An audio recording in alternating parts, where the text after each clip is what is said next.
Bonjour, j'espère que vous allez bien.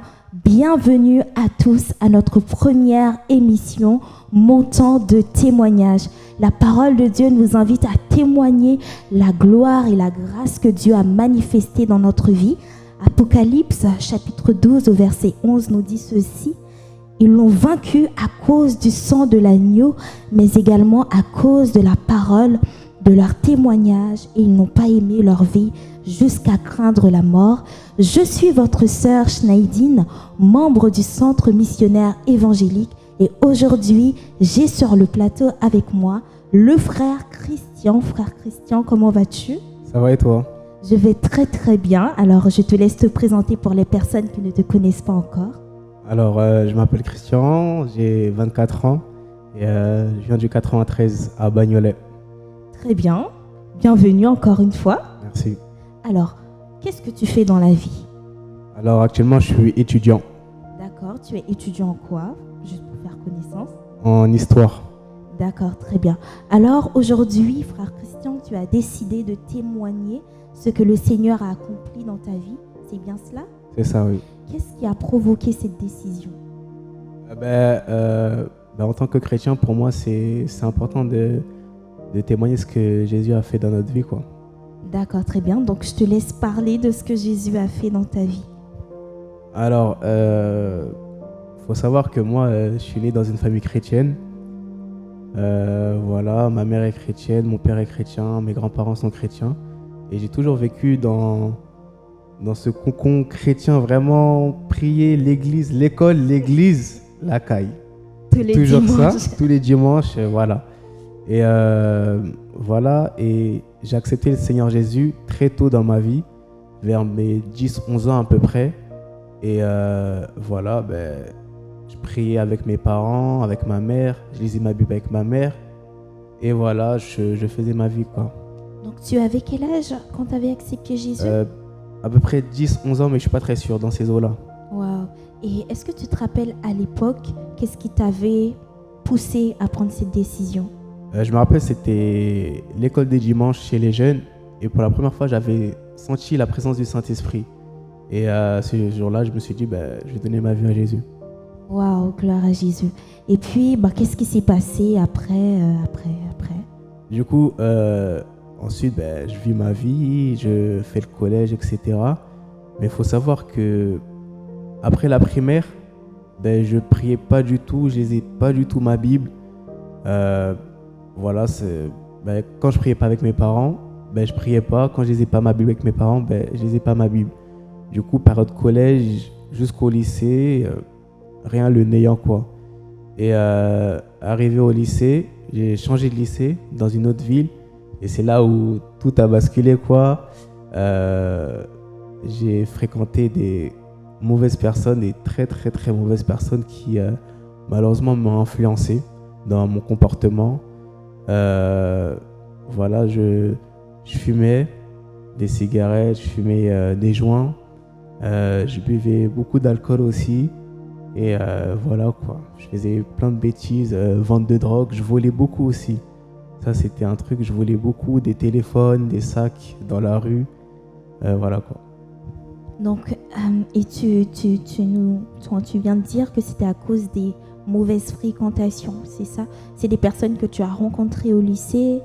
Ouais, c'est ça. C'était des gens qui étaient dans mon lycée, dans ma classe. D'accord. Et donc, plus tu étais avec ces personnes, plus tu t'éloignais de la présence de Dieu, tu t'éloignais de cet environnement spirituel où tu priais avec tes parents, tu lisais la Bible avec tes parents, c'est ça? C'est ça, je m'éloignais complètement.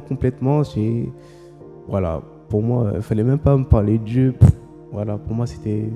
Tu étais insensible en fait à Dieu. Et j'imagine que tes parents, malgré tout, te disaient, te réveillaient le matin pour aller à l'église, mais... Ouais, c'est ça, mais franchement, pour te dire la vérité, à un moment même, je voulais devenir musulman.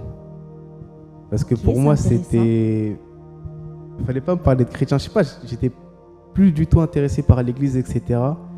Et j'avais rencontré quelqu'un qui m'avait parlé de l'islam, etc. Et je me rappelle, j'étais prêt à à faire la prière d'attestation, je crois que ça s'appelle comme ça, pour devenir musulman. Mais je me rappelle que j'avais pensé que ça allait tellement mettre le fouillis dans ma famille, c'est ça qui m'a fait arrêter. Mais je regardais des prédications, je commençais à apprendre les prières, etc. J'étais vraiment prêt à devenir musulman, je me rappelle avant. Alors, qu'est-ce qui t'a fait changer d'orientation, enfin? C'est le fait que ça allait mettre des ordres dans ma famille. Je sais que mes parents n'allaient pas accepter, mes grands-parents aussi, du coup, je voulais pas, voilà quoi.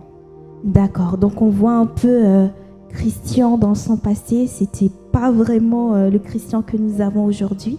Donc, qu'est-ce qui s'est passé pour que tu changes de vie, tout simplement? Comment Jésus s'est manifesté dans ta vie? C'était un dimanche, je me rappelle, mon père m'avait réveillé comme tous les dimanches pour aller à l'église.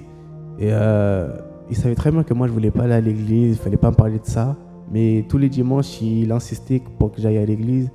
Et un dimanche, j'ai accepté et je suis venu à l'église. Je me rappelle, j'étais tout au fond de l'église avec mes écouteurs. Je voulais rien entendre, j'avais du rap dans mes oreilles, je voulais rien entendre. Et ce jour-là, j'ai entendu une voix me dire reviens à moi pendant une prière. Et j'étais surpris, je regarde à gauche, à droite, derrière, devant. Et là, j'ai eu la conviction que c'était le Saint-Esprit qui me parlait, quoi. Et voilà, quand je suis revenu à Dieu, j'ai commencé à faire le ministère, etc. Donc là, tu es dans l'église. Tu as tes écouteurs. Est-ce que tu avais une capuche? Non, je crois que j'avais pas de capuche, non. Donc, tu es dans l'église, tu as tes écouteurs, les gens prient. Toi, tu écoutes ton rap. D'ailleurs, t'aimes beaucoup le rap chrétien. Ouais. T'aimes beaucoup le rap chrétien, mais dans le monde, t'aimais aussi le rap et t'avais même le style d'un rappeur. Est-ce que tu peux nous en dire plus? Parce que je sais que tu as une petite anecdote à nous raconter à ce sujet. Oui, avant, j'étais loxé. Voilà, je voulais me loxer parce que voilà, mes rappeurs préférés étaient loxés, etc.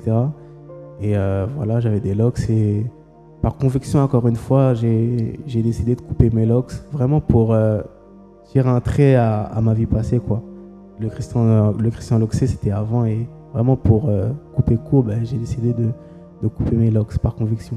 Oui, par conviction. Donc pourquoi tu appuies sur ce mot par conviction? Parce que je me rappelle à l'époque, il y avait tellement de personnes qui me demandaient de couper. Et moi, je voulais pas. J'attendais vraiment cette conviction-là, vraiment que ça vienne de mon cœur pour couper et pas le faire parce qu'un tel ou un tel me le dit, en fait. J'attendais vraiment cette conviction du cœur. Le Dieu, il te pousse à le faire. Ouais, c'est ça. D'accord, très bien. Et donc, tu as commencé à servir au centre missionnaire évangélique. Tu peux nous en dire plus sur ton ministère, ce que tu faisais avant et comment, dans ton service, le Seigneur t'a ramené petit à petit à lui et a commencé à transformer ta mentalité, te transformer même de l'extérieur et surtout de l'intérieur. Du coup, j'ai commencé par le ministère du multimédia, de la régie. Et plus j'avançais dans mon ministère, plus j'avançais avec Dieu en même temps aussi. C'est-à-dire, je commençais à lire ma Bible, à prier. Et j'ai vraiment appris à avoir une relation avec Dieu et à connaître la personne du Saint-Esprit. Plus j'avançais, plus j'apprenais à connaître le Saint-Esprit. Et c'est formidable parce que je suis jeune et j'avance avec Dieu. Et dans mon ministère, franchement, c'est formidable. Et franchement, Dieu a fait un travail en moi, que ça soit intérieurement surtout, parce que moi, j'étais quelqu'un qui me mettait énormément en colère. J'aimais bien me battre, j'aimais bien chercher les histoires. J'étais quelqu'un qui aimait bien parler aux filles. À gauche, à droite, je me rappelle, quand j'étais en couple, j'étais jamais fidèle avec mes ex. Voilà. Et Dieu vraiment a fait un travail en fond, franchement, en profondeur avec moi. Et franchement, c'est formidable, quoi. Waouh, amen. Dieu a fait un travail formidable dans la vie de Christian. Et je sais qu'il veut faire ce travail également dans ta vie, à toi qui m'écoute aujourd'hui. Donc le Seigneur est capable de transformer ton passé, de te changer de royaume, des royaumes des ténèbres au royaume de la lumière avec le Saint-Esprit. Depuis tout à l'heure, je t'observe, je t'écoute et tu parles beaucoup du Saint-Esprit. pour peut-être qu'il y a une personne qui ne sait pas de qui tu parles. Donc, est-ce que tu peux présenter brièvement la personne du Saint-Esprit? Alors, le Saint-Esprit, c'est Dieu déjà. Pour commencer, pour être simple, le Saint-Esprit, c'est Dieu, mais le Saint-Esprit aussi, c'est une personne. Le Saint-Esprit, c'est quelqu'un qui est tout le temps là, à côté de nous, qu'on ressent ou pas sa présence, il est là. Et le Saint-Esprit, c'est mon meilleur ami, c'est mon confident, c'est la personne, quand je me réveille le matin, je lui dis bonjour. C'est la personne avec qui je parle, avec qui je pose des questions, avec qui je me remets en question souvent. Voilà quoi, c'est vraiment une personne très importante dans ma vie, sans laquelle je pense que je ne serais pas là aujourd'hui quoi. Donc tu reconnais que ce que tu es aujourd'hui, c'est grâce au Saint-Esprit. Ouais, le fait que tu aies pu abandonner ta vie passée, c'est grâce au Saint-Esprit. Ouais, c'est ça. Sans Saint-Esprit, je n'aurais pas pu me couper de certaines fréquentations. Moi, j'étais quelqu'un vraiment ami. Sans Saint-Esprit, j'aurais pas pu arrêter de fréquenter certains endroits que j'aimais bien fréquenter, les soirées, les boîtes de nuit. C'est lui qui a fait ce que je suis aujourd'hui, quoi. C'est lui qui m'a transformé. Amen. C'est le Saint-Esprit qui a transformé Christian et c'est le Saint-Esprit qui m'a transformé également, mais qui veut également te transformer. Donc, une personne peut-être se pose la question, d'accord, ok, bon, moi je suis chrétien, tout comme toi, je vais à l'église, mais j'y vais à cause de mes parents, à cause de la famille, mais je n'ai pas de flamme pour le Seigneur. Est-ce que tu peux aider cette personne, toi, par ton vécu, à rencontrer, comment cette personne peut rencontrer le Saint-Esprit, comment cette personne qui a accepté Jésus peut-être à 10 ans, comme toi, peut aujourd'hui être renouvelée et ressentir la soif pour Jésus? Qu'est-ce que tu peux dire à cette personne? Alors, ce que je peux dire, c'est vraiment le vouloir. Demander, la flamme va pas apparaître comme ça, il faut vraiment le vouloir. Aller dans sa chambre, dire au Saint-Esprit, Saint-Esprit, j'ai soif de toi, j'ai besoin de toi. Crée en moi ce zèle, en fait. Il faut le vouloir, le zèle. Pour que vraiment le Saint-Esprit allume cette flamme en nous, il faut vouloir le zèle. Et je vous assure que si vous demandez, il va vraiment vous donner ce zèle-là pour sa présence. Il faut se dire compris. Il faut vraiment, moi j'aime bien dire aller en profondeur, en fait. Parce que nous, les chrétiens, généralement, on aime bien rester en surface.